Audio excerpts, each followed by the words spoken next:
Mostly caregivers, parents, and teachers, they are burnout. What is burnout? Burnout is basically the state of emotional, physical, and mental exhaustion caused by excessive or prolonged stress. So normally that's why they are feel hopeless or resentful, and every day they feel like that it's a bad day for them. And caring about their work or home life seems like a total waste of energy, or they always feel exhausted all the time, and the majority of their day is spent on tasks they find either mind numbing, dull, or overwhelming, and they started crying, or they sometimes feel like nothing makes them different, or they are just spending the life without any purpose or any reason. They don't enjoy their life. So, what are the symptoms of burnout? Let's understand. So, we divide the symptoms of burnout into three categories. The first one, the physical symptoms, the second one is emotional symptoms, and the third one is behavioral symptoms. So, in the physical symptoms, like feeling tired and drained out most of the time, and lowered immunity system, and frequent illnesses that keep coming again and again, and frequent headaches and muscle pains, and change in appetite and sleep apnea, these things are the physical symptoms. So what are the emotional symptoms of burnout? Like sense of failure. They always feel like they are useless, or they are not worthful, or they always have the self-doubt, or feeling helpless, trapped, defeated, detached, or feeling alone in the world, or loss of motivation, increasing cynical and negative work, and decreased satisfaction and sense of accomplishment.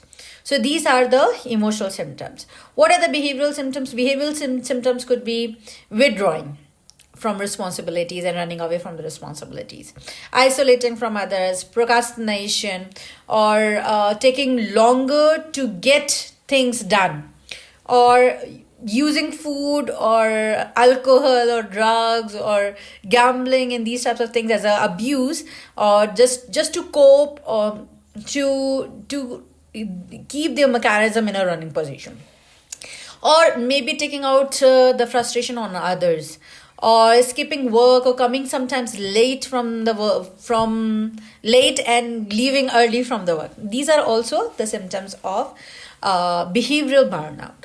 So the difference, we do have a difference between stress and burnout. A lot of people, they usually mix burnout with stress, or burnout with depression.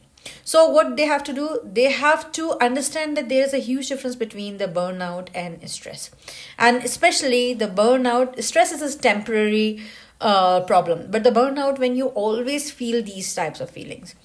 And burnout can also be a risk of depression. Remember this thing. So, however, the two conditions have important differences, or the visible differences between each other. So, burnout, for example, if I'm saying, it's not diagnosed as a medical condition, but depression is diagnosed as a medical condition, and you have to go for a therapist or to the doctor to find out what's going on. And if the parent or someone is having the burnout, it's caused by external stressor, like such as work or parenting or caregiving task and these types of things. But depression caused by a combination of genetics, psychological issues, environmental factors, it could be anything. Okay, burnout may not have the energy for the hobbies or interest, but on the other hand, in depression, you may no longer find those find enjoyment in your previous activities or in your hobbies that you used to have interest in them. So in burnout, you're having negative feelings, may primarily related to the work, or such as a school, or parenting, or caregiving, because kids also have the burnout. Remember this thing, or any specific source of stress. But in depression, negative feelings may relate to every area of the life, not only for the specific area, specific related work. So in recovery, in burnout, recovery involves managing stressors such as taking a vacation from work, or delegating caregivers tasks, or these types of things, or management issues. But in depression, you properly need to have the treatment, and those treatments may involve medications, therapies, and lifestyle changes. So these are the difference between burnout and depression. So we do have the phases or stages of the burnout. The first stage of the burnout is honeymoon phase, we also call it. So you feel committed to enter, whether you have just gotten a new job or a promotion or enroll in a class or start your parenting or a caregiving. You are ready to accept the new responsibilities. So this is, we called it honeymoon phase of the burnout. The second stage of the burnout is stressed onset. What do you mean by stress onset? As the stress of your new responsibilities begin to take its toll, you started to neglect your self-care needs.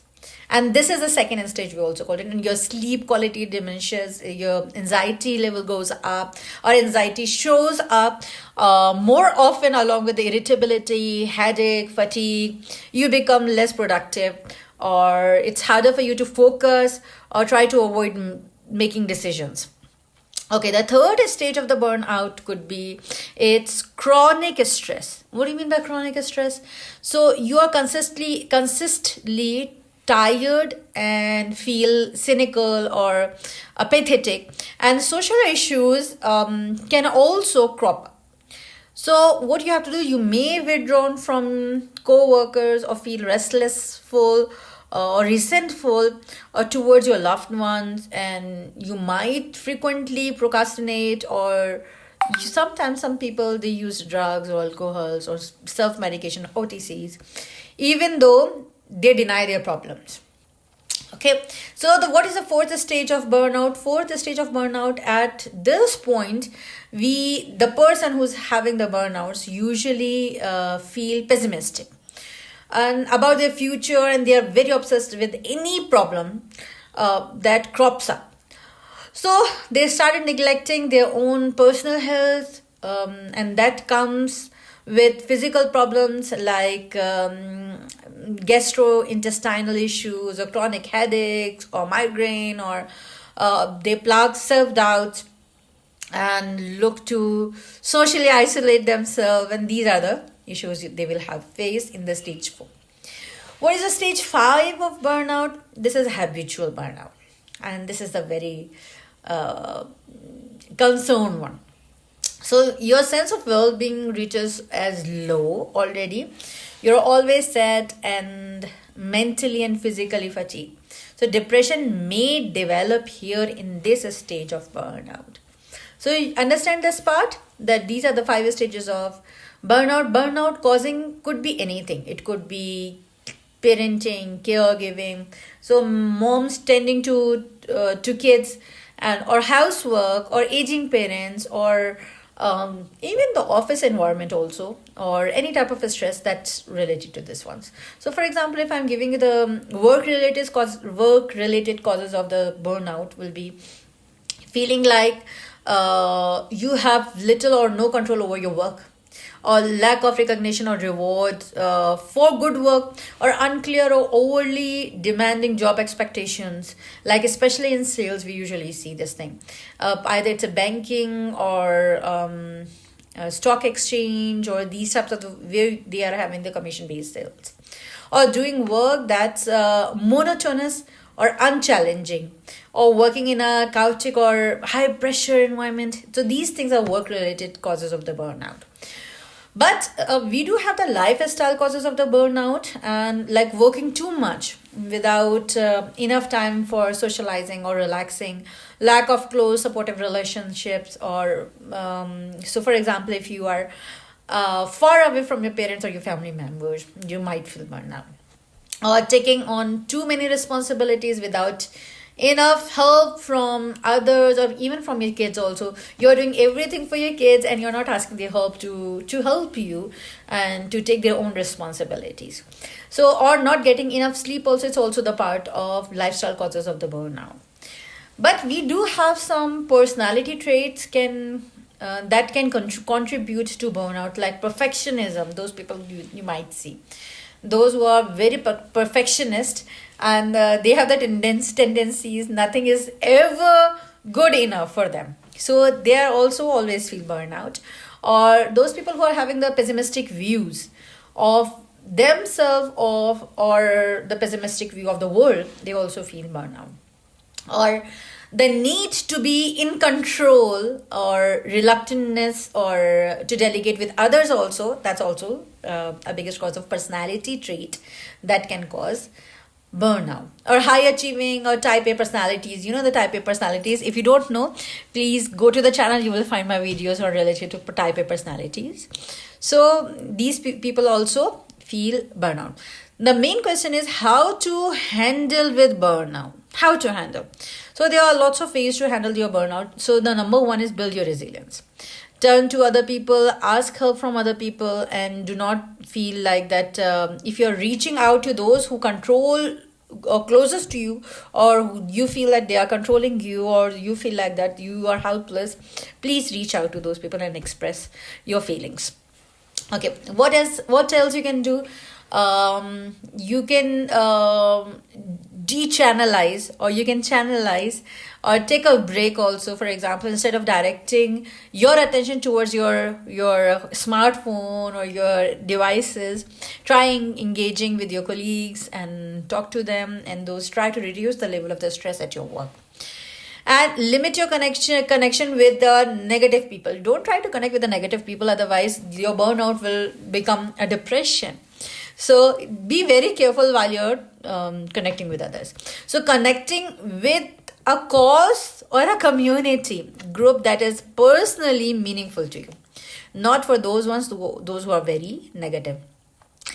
And if you're feeling that you're burning out, or you have the burnout feelings, so what you have to do, the power of giving, understand. So being helpful to others delivers immense pleasure and can help to significantly reduce your own stress, as well as broaden your social circle also. So that will be very helpful for you.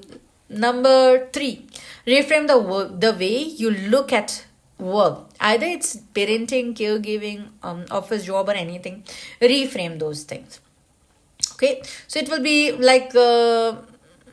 very useful for you, and reevaluate your priorities and understand what is more important right now, and turn off your social media, or stop checking emails, and put away your laptops for a time being, and take a daily break from technologies, and set boundaries, and nourish your creative side also, and set aside relaxation time. That's also very important. And these things are very important. Why I'm saying that? Because plenty of sleep, good eating habits, and clean hygiene from the social media, or a break from technology will also help you feel a bit better. Especially, we don't usually realize it relieves our stress, and not only our stress, it releases some of the good hormones in our body. So boost your ability to stay on task. So learn how to, if you do not know how to do it, please ask any therapist to help you. Learn how to reduce stress in that moment specifically, and manage troublesome thoughts and feelings. If you do not know, life coach will be the best for you. And number 3, motivate yourself to take the steps that can relieve stress and burnout. Number 4, improve your relationship at work and at home also, with your family members, with your spouse, with your kids, with the cohort families, and improve your relationship in office also, like with your boss, with your colleagues, and with other people also.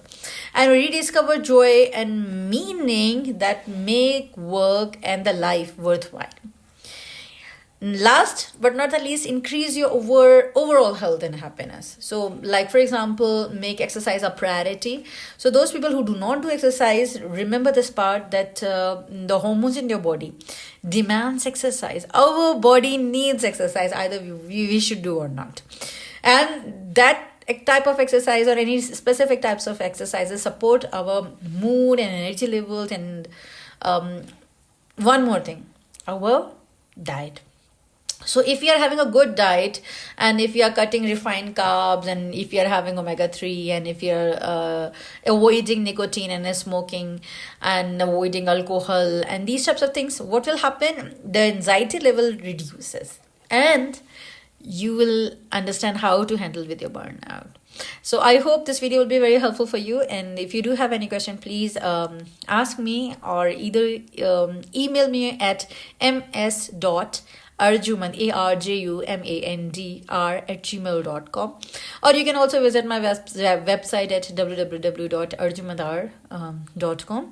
Or please don't forget to subscribe my channel and like my video and share this video. Maybe it will be helpful for anyone else. Thank you so much.